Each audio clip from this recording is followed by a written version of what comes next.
right. Love and Hip Hop Atlanta, episode 2. First, we start off with Mimi's party. Her coming out party, I guess. And it's obviously Scrap didn't tell Tiara about Tommy. So, Tommy told him, you know, she had already told him, if you're not going to tell her, I'm going to tell her. Which, I understand that. I would have said the same thing. Okay, so they're throwing jabs, like, back and forth. But, like, Tiara's not like, she's like, well, like, you can tell on her face, she doesn't know what's going on. So they both stand up or whatever. And Tiara decides to throw a drink at Tommy. Tommy tore off in her ass. Like, it was nothing nobody could do. It was a done deal. That was the highlight of the beginning, right? The opening. Let me see. Now, no one knew these girls that were invited basically to Mimi's party, for one. And then you come there and then you show your ass. Someone needs to apologize to Mimi, I feel, because for one, you weren't invited. For you, like, crashed my party. For two, you acting a total ass at my party, and it's supposed to be a good thing, a good party, you know. And you all, I wouldn't say they ruined it, but you know, they messed it up. Now, I'm glad to see Rashida and Kirk doing well. But I just have a thing. Is it just me? Kirk and that Adam Apple thing he got, like, stop. he has the most defined Adam's apple I've ever saw in my life. Rashida love it. I can't do nothing but love it. Okay. Now we see the scene where Tiara wants to come to the studio to holler at Scrap about what happened. She has her hand all wrapped up and she has a brace on her finger or something. It even looked like her jaw was swole. So Tommy really tore off in her ass. So she's like, who is this girl? And, you know, this, that, and the third. And he's still trying to... He's trying to tell the truth, but he's trying to lie still at the same time. Man. So, I'm like, whatever. So, he's like, well... She's like, well, you know, if you don't get rid of this bitch, you can't see your son. I don't know why females do that. You can't see your son. That is like, I understand he hurt you or whatever, but that is your son's right for him to see his father. I feel that's kind of bogus. That's between you 3 adults. So don't put the children in it. It's very messy. Don't put the kids in a messy situation. So my look at him, he's like a dog too. He might as well be in the dog squad. What's Snake Squad? Whatever squad they made up in those other seasons. He is Ken and Stevie, y'all. That's his nephews or something. So he got it in him. Now, Mimi's, she's packing up to move to her apartment. Her and her daughter is going to have an apartment or a house, one of them. And Ariane and Chris are helping her move. Or pack or whatever. And Ariane is being very disrespectful. I think Ariane is cool sometimes. And then sometimes I think Ariane has like a jealous streak or something. Or just likes to... She's not happy, so no one's going to be happy. Type thing going on. So, I'm like, okay. Ariana needs to stop. So she's throwing out little shots at Chris, like, calling him Christina, and this and that and third. Now, my outlook might not be the same as your outlook. Now, my outlook on a person that's a stud. A stud, from my understanding, thinks or lives life as a boy, a male. So that's what Chris is, a stud. Mimi is totally female, so she's a femme. So that means that she's the female. Now, they don't call it a lesbian relationship because Mimi is a female, and in Chris's head, and as he portrays, he's a male, which that's how he portrays himself. So let him portray himself and live as such. So young Jock, he's kind of looking kind of better, you know. I'm digging it. But that's just so whorish. They're like whoremongers. Like, whatever. But, you know. So he finally got the assistant's, Scrappy's assistant's number or whatever. And that was like the best thing ever happened to him for that night.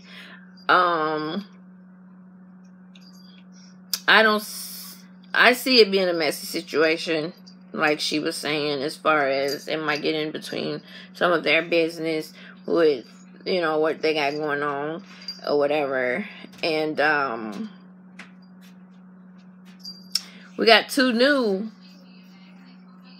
faces. We have a Betty Idol and a D. Smith. Now, D. Smith is transitioning to be a woman. Again, I'm just giving my opinions, and I feel as if people could be who they want to be. You know, you can be who you want to be. If that's what you want to do, just do it. That's you. That's what you have to deal with. Okay. Everybody loved her on the runway. They gave her the Grace Jones nickname because she has that Grace Jones effect, the really hard features, and that makes me wonder: is Grace Jones really, was she a man or what was going on? I need to Google that. But yeah, and she worked that runway. She worked it. Then we saw Bambi work the runway. But then D. Smith's little friend is Betty Idol, which I've never heard of her. I don't think no one has on the show. She wants to come at Tammy all wrong because of some stuff Waka Flocka said. Now, Tammy wanted to work with D. Smith off rip because she's like, she has her clothing line and she would like her to model some stuff for her. So she came out and told her that she was transitioning or whatever, and so she still wants to work with her. She's not judgmental. I love Tammy. She's not judgmental or anything. I don't see Tammy as a messy individual. She's all about business. She's gonna, you know, do what she gotta do. Now, D. Smith did talk to her about a situation of interview that her husband Waka had about his take on transgenders. Now, again, that's that man's opinion. You can't get mad at Tammy for it. You know, everyone has an opinion, and you really can't get mad at them for it because it's just that. That's how they look at it. Everybody's not going to agree with everything you say or everything you do. You just, you know. So, like the next day, you know, well, she said she'll think about it. So the next day, she brings her little friend Betty. They're having lunch or whatever, and she really doesn't want to do it, but she figures, okay, I'll let Betty do it. And the way Betty's coming at Tammy, I'm thinking is that that Betty is transgender as well, because she's like defending to the death or something, and she's messing around with Scrappy. So she didn't even come in the talent show because the fashion show because Bambi was there as well as Tammy, and she's messing with Scrappy, which she's not admitting it, but she's messing with that man. You messing with him. Talking about he wanted her to sing a hook on a song, and she's very ditzy. I don't see how she can like come to this lunch and come at this businesswoman as she did. It was like totally unacceptable. Kirk decides he's gonna go and confront Scrappy because his mom, Scrappy's mom, went to Rashida's shop that day and put that grass down, that hay and all that, talking about rotten eggs and all that. But Scrappy didn't have nothing to do with that. That was all Mama D. And I was hollering at him through the TV like, Kirk, that wasn't him. That was his mama. He didn't send her, you know. And, you know, so, yeah. So they talked about that or whatever. And Scrappy felt hurt because he felt like they thought they were brothers. Little brother, big brother, but, you know. But he's like, feeling like he was put in a situation like, you do know that your baby mama and my wife are best friends. Like, I didn't want to come in between none of that, and I didn't want to be a part of that. So he's like, you didn't want to be a part of it? Like, in your heart at all? I was trying to get my daughter and this and that and the third. Kirk did not only say no, he didn't want a part of it. He said, hell no. So I'm like, damn. So that was the end of that, you know. So Scrappy mad, you know. I don't want nothing to do with nobody now, blah, blah, blah. And he even told his mama right in front, like, Mama, I thought I told you, don't go up messing with them people, you know. I didn't send her, you know. So, Tommy's not answering any of Scrap's calls. So he decides to pop up at her door with some pretty flowers and a little box, something in the box. She opened it. Well, she opened the door finally, and basically she snatched the flowers, put them down on the floor, and all this other stuff. He's like, well, I bought that. Well, nigga, so, you know, so. She's in the kitchen washing the dish, and he's like, wanting to talk to her, and, you know, why you not answering my calls like you don't know, you know, and it's ridiculous. And this what kills me. Now, Tommy was like, well, your baby mama threw a drink on me, so I went on in on her. This fool said, well, I'm quite sure she didn't throw the drink just because. Nothing kills me more than when the man takes up for his side piece or whatever the case may be. Like, really? So she like, you know what? This is crazy or whatever. I ain't got time for this. You know. She cussed him out or whatever the case may be. Blah, blah, blah. She looking him dead in his face. Tell me why she just bust out crying. I don't even know what she said. She bust out crying and ran right into his bosom.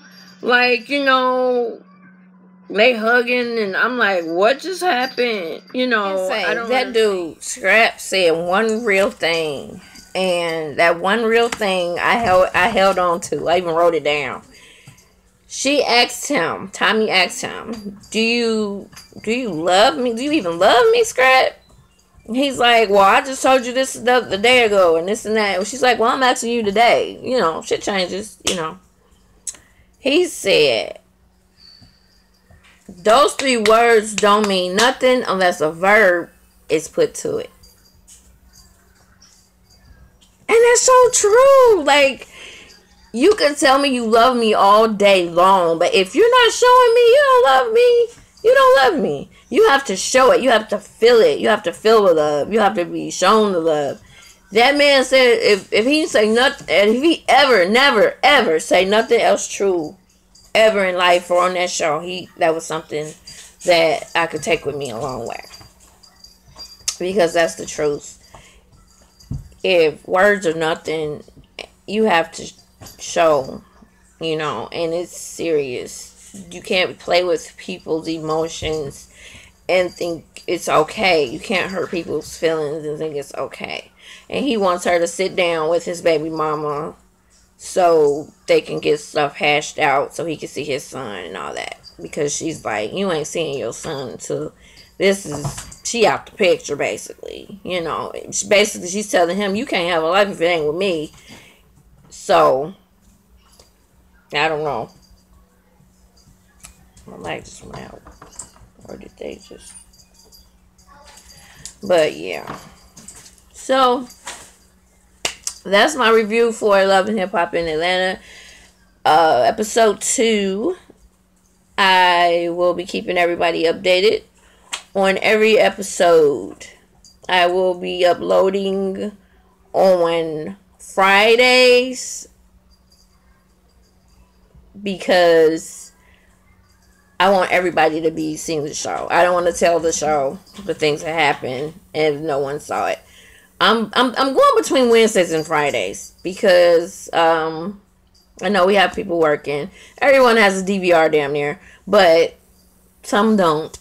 But just in case, I just want to make sure everyone has watched the show before I go blabbing off about the show. So I'm thinking either Wednesday or Friday. Between those times, you will see a review video from me. So be blessed, people. Be happy, be bright, be you. Until next time, bye.